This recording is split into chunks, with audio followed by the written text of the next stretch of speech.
Salut à tous, c'est Lorda. Et aujourd'hui, on se retrouve pour une nouvelle vidéo sur l'une de mes 3 grandes reliques.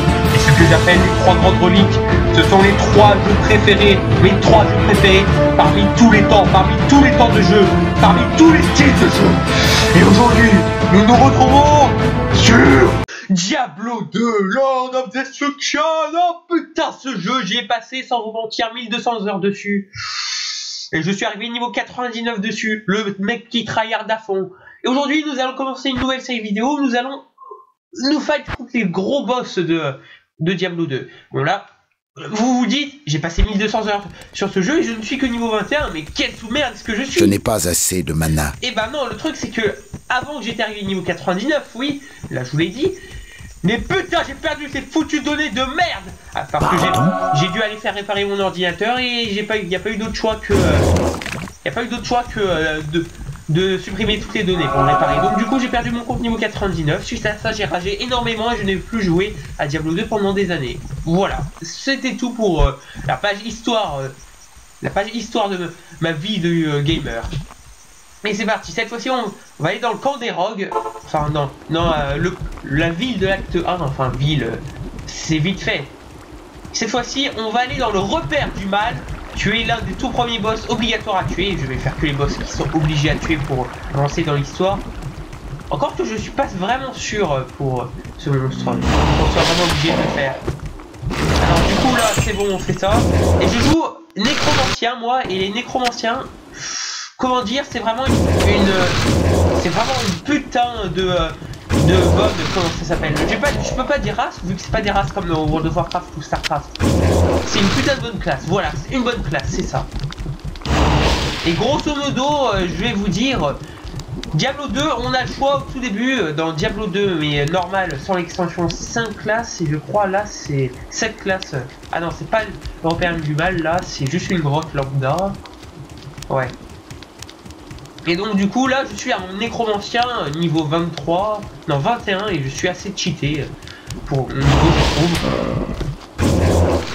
Et ça fait des années comme pour Monster Hunter Freedom Unite que je voulais faire des vidéos dessus. Et là au début de la vidéo j'ai dit c'est l'une des 3 grandes reliques du jeu vidéo, de mon histoire dans les jeux vidéo, oui. Mais là vous allez vous demander quelle est la deuxième grande relique, vu que Monster Hunter Freedom Unite est la première grande relique et que Diablo 2 est la deuxième. Donc quelle est la troisième, pardon, je me suis emmêlé les pinceaux. Et bah c'est très compliqué à dire que pour l'instant j'hésite entre 2 jeux et de toute façon je ne vais pas vous la dire maintenant. J'attendrai de faire des vidéos sur ce jeu si jamais j'y arrive, ou alors peut-être dans un prochain question time. Ça pourrait être une petite dans le question time. On va pas se mentir. Et pour ceux qui ne savent pas, pourquoi je dis grande relique? Parce que c'est une référence à Monster Hunter Freedom Unite. C'est... Ah finalement c'était là. Ouais. Parce que dans Monster Hunter Freedom Unite, grosso modo, lorsque l'on obtient un œil de Fatalis noir, il est dit que c'est l'un des 3 grands trésors, et moi je m'en suis un peu inspiré pour faire ma petite histoire à moi. Oui, je suis totalement cinglé, on va pas se mentir. Et bon, en tout cas, les nécromanciens c'est une classe que j'aime énormément, vous allez voir pourquoi. C'est pas pour ça. Putain, où est le tableau des compétences? Alors, tableau des compétences. Alors, du coup, le nécromancien c'est une classe qui a beaucoup de choix au niveau des... qui a beaucoup de choix et qui joue assez facilement, n'empêche. Il peut invoquer des monstres, il peut ressusciter des cadavres en faisant des squelettes et des mages squelettes, ou alors à un niveau encore plus élevé, invoquer des ressuscités. Ils ne durent que 3 minutes ces ressuscités, mais par contre ils sont d'une puissance terrifiante. Ils ont exactement la même puissance si je me trompe pas. Ah non, ils ont seulement 20% de la puissance au premier niveau que le monstre avait du début. Et sa vie par contre est extrêmement élevée, ça c'est un avantage. Il peut aussi invoquer des golems, comme ce golem qu'il y a ici. Je peux ici invoquer un golem d'argile qui est le plus basique de tous, ou alors un golem sanglant ici. Aussi, je peux aussi invoquer je pourrais invoquer plus tard un golem de fer. Quand j'aurai atteint le niveau 24, si je le souhaite, je pourrais améliorer pour le golem de fer qui est extrêmement puissant. C'est très certainement l'un des golems les plus puissants. Mais le golem de feu qui se débloque au niveau 30, mamma mia, putain, qu'est-ce qui fait mal. Aussi, je peux lancer des sorts de poison et d'os, le nécromancien. Aussi, la lance d'os que j'utilise, là, c'est l'attaque ici, vous allez voir. On va se battre tout d'abord contre la crémation qui est le monstre que nous allons battre. Et qui est vraiment très facile à battre ici. Regardez, c'était une facilité déconcertante. Ouais, c'était d'une facilité déconcertante de le vaincre. Et ben grosso modo, la lance d'os c'est un sort d'os. Pour moi c'est vraiment le plus puissant de tous. Parce que grosso modo, lance d'os niveau 3 ou 4, je me souviens plus trop. Même avec juste un golem à chaque fois. Dans ma première bataille contre Diablo, je l'ai bouclé en 3 heures la bataille contre Diablo. Et putain de merde, c'était magnifique. Oh putain, j'y suis allé, mais quand j'ai fini Diablo, j'étais en mode putain, mais qu'est-ce qui s'est passé? En plus, mes parents qui me disaient viens descendre dans le jardin, profiter du soleil. Non, il faut que je finisse ce putain de monstre.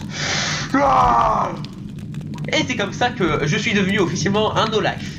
Ensuite, il y a aussi les sorts de malédiction qui sont pas mal. Mais les sorts de malédiction, moi, il n'y en a qu'un seul que j'ai jamais utilisé. Et c'est augmenter les blessures. Ça veut dire que ça va augmenter les dégâts subis par les ennemis. Il y a aussi celui-là qui est pas mal. Vision diminuée, ça diminue les chances de te faire toucher par un adversaire. Et voilà. Allez, comme c'est la toute première vidéo et que la création est terriblement facile, on va se faire directement, le deuxième boss qu'il faut se faire, parce que franchement là, on va quand même pas se contenter juste d'une sous-merde comme la crémation, et encore vous avez même pas eu le temps d'en profiter. Après, je suis obligé de tourner en fenêtré Diablo 2 pour pouvoir filmer avec OBS, c'est une obligation, sinon ça peut pas marcher. Et ça peut faire quelques lags de mon côté. Du vôtre, je sais pas. Mais du mien, ça fait quelques lags. Alors, regardez ce que ça fait. Une malédiction. Ah non, je me suis bourré de trucs. Du coup, j'ai utilisé un portail de ville pour rien. Grosso modo, ça crée une zone dans laquelle les gens vont... dans laquelle les ennemis qui s'y retrouvent bloqués vont se faire littéralement maudire. Par contre, je veux pas dire, mais dans cette zone, il n'y a pas d'ennemis s'amuser.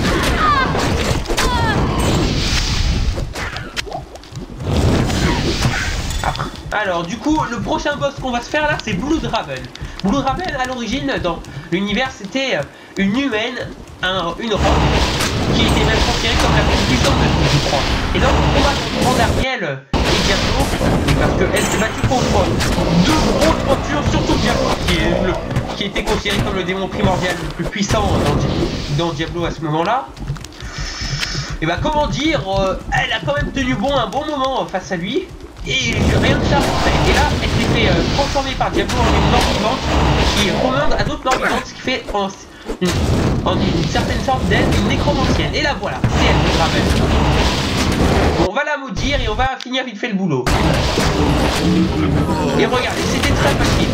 C'était magnifique, très facile. Et je dois avouer que j'aime bien l'animation qu'il y a sur les crêpes. Regardez tous les éclairs, toute la poudre qu'il y a. C'est magnifique. Oh, regardez, c'est de toute beauté. En plus, tous les zombies vont crever autour du truc. Je suis trop chargé. Enfin voilà, c'était tout pour cette vidéo sur Diablo 2 où on va affronter petit à petit les monstres, les boss du jeu et tout. Et après, au bout d'un moment, on continuera sur l'histoire carrément parce que oui, j'ai pas fini le jeu. Enfin, pas fini l'histoire.